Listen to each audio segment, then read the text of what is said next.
Bem-vindos ao JKCast, o podcast de economia, finanças e investimentos, com José Cobori.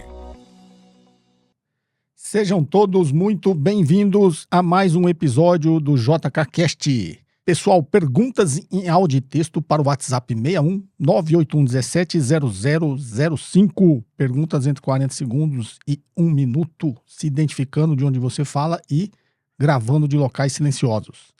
Se você não é inscrito no canal, se inscreva e ative as notificações para ser avisado sempre que eu postar um novo conteúdo. Sem mais delongas, vamos à primeira pergunta. Bom dia, professor Cobori. Meu nome é José Eduardo, eu sou aqui de São Paulo e eu tenho uma dúvida que eu gostaria de tirar. Quando eu faço o fluxo de caixa descontado, eu vou somando fluxo de caixa de investimento, de fluxo operacional, né? Eu estou seguindo o seu livro. Agora, eu estou vendo aqui no balanço que eu tenho o início do período, caixa equivalente do início do período e caixa equivalente do final do período. E tem uma diferença, né? Ao invés de eu somar as atividades operacionais, de investimento, de financiamento, né? Não é mais fácil eu utilizar a diferença do caixa e equivalente de caixa que aparece no balanço, né? Então eu faço a subtração, vejo a diferença e isso que foi o fluxo de caixa. Eu posso pensar assim? Obrigado. Bem, Zé Eduardo, aqui da capital de São Paulo. Vamos lá, Zé Eduardo, a sua dúvida. Misturou os conceitos, eu acho que eu entendi a sua dúvida, mas como você misturou algumas nomenclaturas, deixa eu só colocar assim, como sempre, todo mundo no mesmo degrau. Quando eu calculo o fluxo de caixa livre, não é a mesma coisa que eu pegar o caixa do fim do período menos o caixa do início do período, eu chego no mesmo valor? Não, porque os conceitos estão misturados. Para vocês entenderem, eu vou ter que explicar uma lógica aqui que não está no meu livro, tá, Zé Eduardo? Por isso que eu vou te explicar. No meu livro, você aprende a achar o valor da empresa, aí você aprende a achar o que a gente chama de equity value, e depois você põe o caixa, tira a dívida, você acha o equity value. Mas agora eu vou falar uma forma de encontrar isso aí pelo fluxo de caixa, que eu acho que vai elucidar aí a sua dúvida. Quando você fala caixa fim do período e caixa nesse período, não tem muita coisa a ver com o que você está chamando de fluxo de caixa livre da empresa. Me parece, quando você fala isso, parece muito mais que você está pegando caixa, as contas do balanço patrimonial, caixa equivalente de caixa do ano, menos o caixa equivalente de caixa do ano anterior. Também não tem muita coisa a ver, não vai chegar nos valores do fluxo de caixa livre da empresa, tá? Então vou explicar a lógica para você tentar. Você vai ver que tem todos esses conceitos que talvez você tenha confundido, tem todos os conceitos, mas você vai ver que elas só têm uma ligação quando está tudo junto, mas não tem a ligação com a sua dúvida. Então vamos lá. Quando eu vou fazer o cálculo do fluxo de caixa, por que eu tenho que montar o fluxo de caixa? Porque o valor de qualquer ativo é a sua capacidade de gerar caixa no futuro. Então, quando eu estou montando o valuation, eu preciso achar o fluxo de caixa, tá? Que não tem nada a ver com a demonstração de fluxo de caixa, que eu acho que já teve dúvidas aqui no podcast. Uma das demonstrações financeiras é a DFC, que é a demonstração de fluxo de caixa. Então, não fala, por que eu não uso isso aí ao invés de ficar fazendo esse cálculo de fluxo de caixa livre? É porque também não tem muita relação. Aqui eu estou querendo achar o valor da empresa, é o que sobra depois de pagas todas as despesas, né? Então, eu estou olhando o fluxo de caixa operacional e o fluxo de caixa de investimentos. Quando você pega a demonstração do fluxo de caixa, ele tem muito mais informações, são depois, né, do que seria o fluxo de caixa livre, que é distribuir capital, um monte de coisa, que você vai ver que está um pouco nessa lógica. Mas eu faço para que eu consiga checar se tudo que eu fiz está correto. Então, vamos lá. Você viu no livro eu achar o fluxo de caixa livre? Então, veja nessa ordem. Para eu achar o fluxo de caixa livre, está lá o EBITDA, que é o lucro operacional antes dos impostos, dos juros, da depreciação e da amortização. Então, eu pego o EBITDA, tiro a depreciação, menos depreciação e amortização, vou chegar no EBIT, né? Só tirei a depreciação, mas chego no EBIT. Para que eu tiro a depreciação? Porque eu vou, na minha projeção, vou calcular o imposto de renda. Então, eu tirei a depreciação e amortização, porque ele tem um efeito sobre o imposto de renda. Aí eu calculo o imposto de renda CSLL e chego no NOPAT, Net Operating Profit After Tax, tá? Ele chama NOPAT. E aí, do NOPAT, eu volto a depreciação, porque não tem efeito no caixa, eu volto a depreciação e acho o fluxo de caixa operacional. Aí, do fluxo de caixa operacional, tem que achar o fluxo de caixa de investimento. Quem é o fluxo de caixa de investimento? É o CAPEX, né, necessidade de investimento em CAPEX, e na variação da necessidade de capital de giro. Então, eu pego o fluxo de caixa operacional, tiro o CAPEX e a variação necessária de capital de giro, que é o fluxo de caixa de investimento, chego no fluxo de caixa livre. É o fluxo de caixa livre da empresa que eu utilizo para fazer as projeções, trazer valor presente pelo custo de capital e vou encontrar o valor da empresa, que é o que a gente chama de Enterprise Value. Ok? Uma forma que você vai achar o valor do patrimônio líquido, quando você está fazendo avaliações de ações, você quer saber qual que é o valor ali das ações. Então, você vai somar o caixa e tirar a dívida, você vai chegar no valor do equity. Então, Enterprise Value, mais o caixa menos a dívida, Equity Value. Você achou o equity, ok? Essa é uma coisa que você faz. Quando a gente faz ele mais completo até para fazer a conferência, eu cheguei ali no fluxo de caixa livre, tá? Que no nosso valuation, em alguns lugares você vai ver, vai ter uma siglinha chama FCFF, que é Free Cash Flow to Firm, fluxo de caixa livre da empresa, que é o que eu acabei de dizer que a gente utiliza para achar o Enterprise Value. Só que eu continuo para achar o fluxo de caixa livre do equity, que vai ter a siglinha FCFE, Free Cash Flow to Equity, tá? O fluxo de caixa livre para o acionista.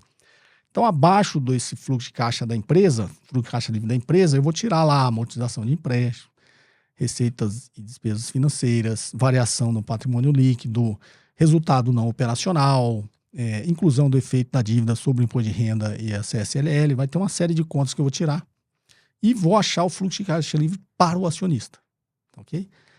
Qual que é a diferença? Que tem uma coisa, fluxo de caixa livre para a empresa é uma coisa, fluxo de caixa livre para o acionista é outra. Né? Você vê a lógica ali, você tem uma série dessas contas que eu tenho que tirar, porque é o que seria o fluxo de caixa livre do acionista, porque o fluxo de caixa livre da empresa ainda não está considerando a alavancagem, né? Depois que você considera a alavancagem, que é o que vai sobrar para o acionista. Então, dito isto, eu vou chegar ali no fluxo de caixa livre para o acionista. Aí eu vou checar o que é caixa de início de período, caixa de fim de período.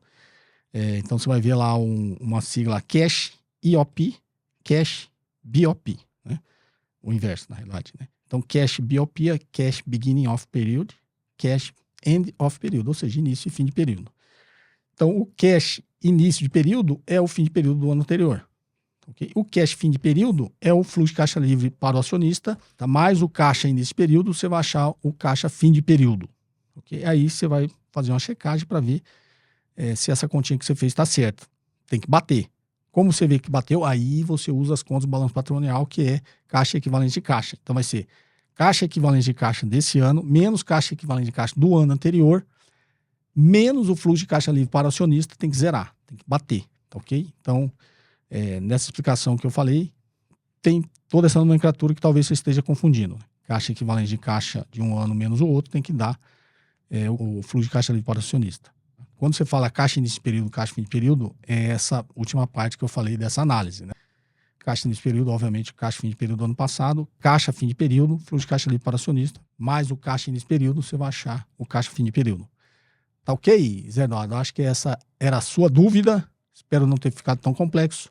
Qualquer coisa, volta o vídeo aí e tenta entender novamente. Tá joia? Espero ter te ajudado. Vamos à próxima pergunta. Boa noite, professor Cobori, tudo bem? Me chamo Ítalo, sou de Recife, Pernambuco. Já participei algumas vezes do JKCast, né? O senhor já respondeu algumas perguntas minhas. A dúvida que eu tenho aqui hoje eu estava vendo aqui o resultado de uma empresa, né? Agora no terceiro trimestre, e tem algumas notas de rodapé, né, que são seguintes, né? O resultado consolidado foi impactado pela hiperinflação na Turquia. Eu queria entender o que é isso, né? Como é que impacta uma hiperinflação em um país que essa empresa tem vendas, né? Tem comércio, como é que isso impacta? E outro ponto também que chamou a atenção aqui, também fala sobre isso, né? Que faz o seguinte, né? Tem uma hora aqui no resultado que ele fala, né, que foi eliminado os efeitos contábeis da hiperinflação na Turquia. Aí gostaria muito de saber o que significa, né? Qual o impacto que isso gera na empresa. Muito obrigado. Bem, Ítalo de Recife, Pernambuco. Ítalo, vamos lá a sua dúvida.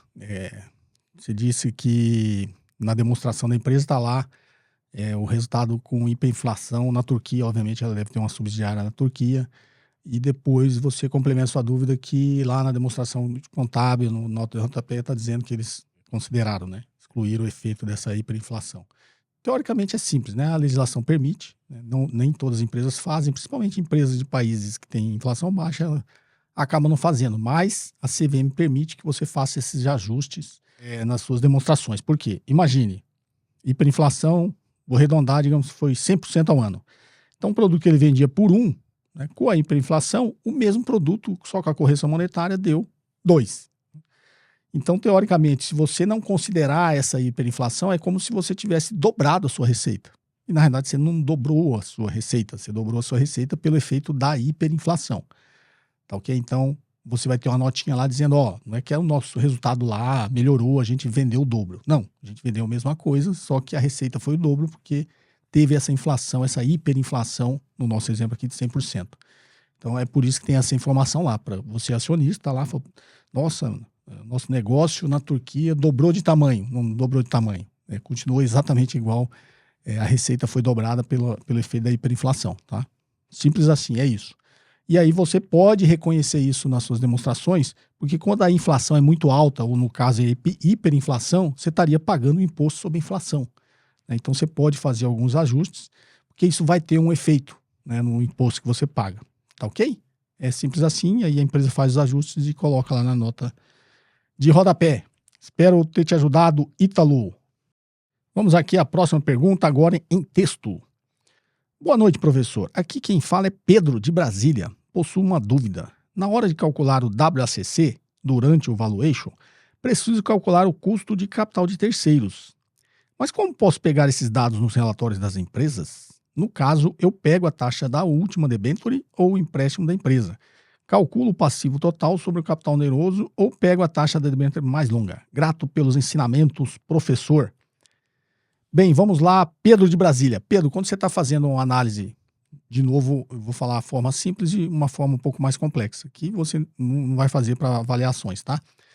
A teoria diz, como você está projetando o futuro, e aí você está calculando o custo de capital da empresa, então quando você vai pegar o CAPM, a taxa livre de risco, você vai pegar o que é ali a taxa livre de risco que a empresa concorre, porque o capital da empresa concorre com a taxa livre de risco, né? Se você tem lá hoje 13% livre de risco, né, que são o Instituto do Tesouro Nacional, você não tiraria o seu dinheiro lá do banco de 13% para ganhar menos que isso. Então, por isso que o CAPM tem essa lógica, né? Você parte da taxa livre de risco, mais um prêmio de risco do ativo.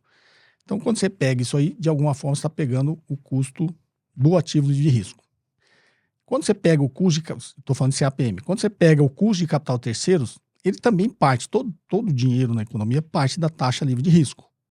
Então, o banco também, para te emprestar dinheiro, não vai te emprestar menos do que a taxa livre de risco, porque isso aí ele já tem comprando título do Tesouro. Então, ele vai pôr um prêmio de risco seu, no caso, né, do seu ativo, que é a empresa. Então, ele vai pegar a mesma empresa que você está calculando o custo de capital próprio, você está usando esse raciocínio, o banco também usa, né? Então, o que a gente chama de spread de crédito. Ó, essa empresa tem um risco X, taraná, e eu vou cobrar essa taxa de juros mais alguma coisa. Então, lá, CDI mais X%, tá ok? Que é o prêmio de risco do ativo, na visão do credor.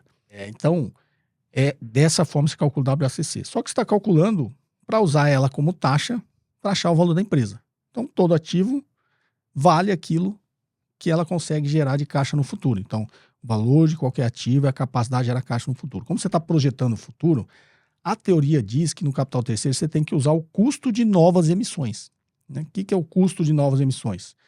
Não interessa o quanto você já se alavancou até hoje, que você já está contratado, você já tomou dinheiro emprestado. Como você está projetando o futuro, obviamente, você está carregando esse estoque da dívida, mas se a empresa você está projetando ela crescer, ela vai precisar de mais capital. Não necessariamente vai ser só capital próprio, vai ter uma parte de capital terceiros. Então, na estrutura de capital da empresa, que você não precisa ser tão refinado, porque a teoria também diz que você nunca vai acertar se você ficar mudando o custo de capital da empresa.